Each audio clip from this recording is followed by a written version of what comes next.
예, 더불어민주당 원내대변인 윤종군입니다. 두 건 브리핑하도록 하겠습니다.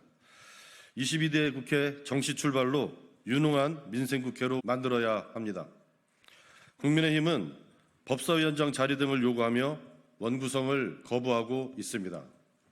하지만 법사위원장 자리를 차지한 국민의힘의 과거 전력은 어떠했습니까? 지난 이명박 박근혜 정부 당시 민주당은 50% 이상의 법안 처리에 협조했지만 보수정당은 20대 국회에서 문재인 정부의 국정 성과 원천 차단을 위해 법안 처리율이 40%대로 주저앉게 만들었습니다.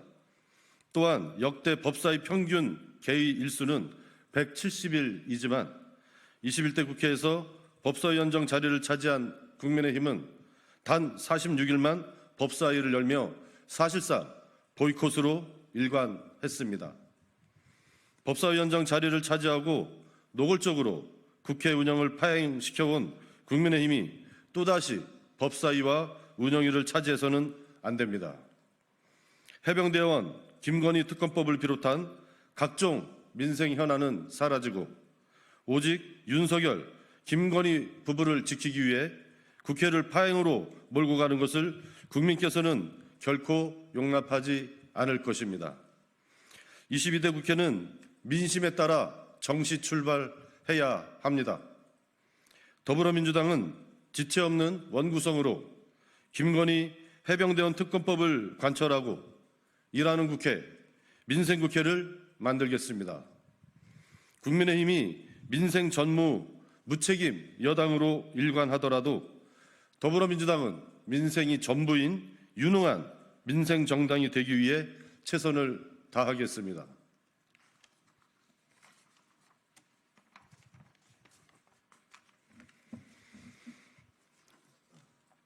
제2의 총풍 사건을 유도하고자 합니까?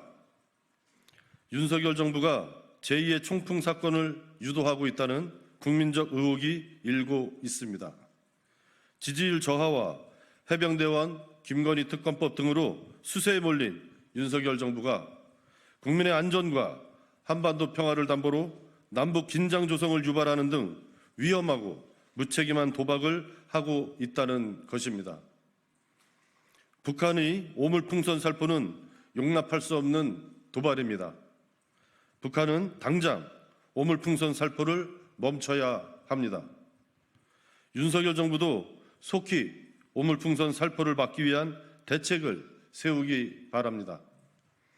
하지만 9.19 남북 군사합의 효력 정지와 대북 확성기 방송을 재개하는 것은 문제 해결은커녕 한반도의 군사적 긴장만 부추길 뿐입니다. 윤석열 정부가 정말 문제를 해결할 의지가 있다면 남북 갈등을 유발하는 탈북민 단체의 대북 전단 살포 행위부터 제재해야 할 것입니다.